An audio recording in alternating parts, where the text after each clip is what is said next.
President Yoweri Museveni yayongedde okutalaga ebitundu by'e Karamoja ne mu kyalo Ejinti Museveni nga banoonya akalwakanabaza mu ntebe omwaka ogujja.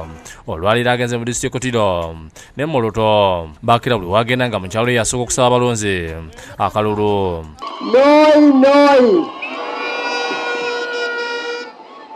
Now I want to ask you one question only.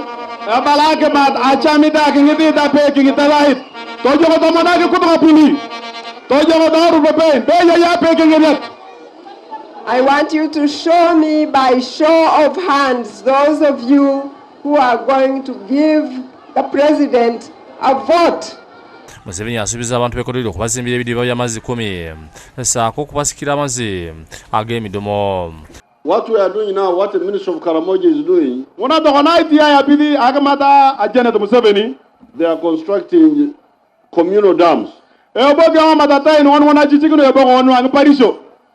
target is to go up to the parish. Agamba nti bino byakubayambako okunywesa ente zaabwe mu biseera ebyekyeya. Pulezidenti era asuubiza okukwagula edda mu buli disitulikiti zinaabayambako okuddaabiriza enguudo. I want each district to have its own equipment of complete equipment of road equipment.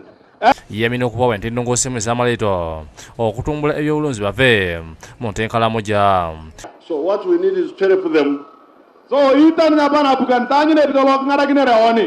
the concept of diversified wealth.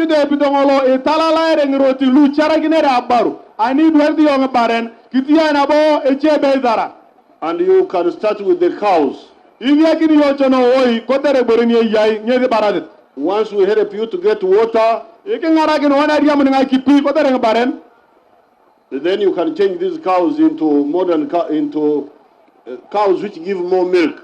President era asuubiza okuwa amasannyalaze n'okubazimbira oluguudo oluva mu kibuga eky'e Kotido okugenda e Moroto. Now with Kotido and Kabong, we are remaining with 2 dates. The first date is the tarmac road from Moroto through Kotido to Kabong.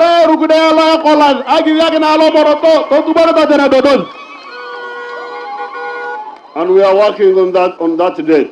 Ayongedde n'okubasuubiza okuwa obwongo obw'okulya olw'obukalu bw'ekitundu ekyo.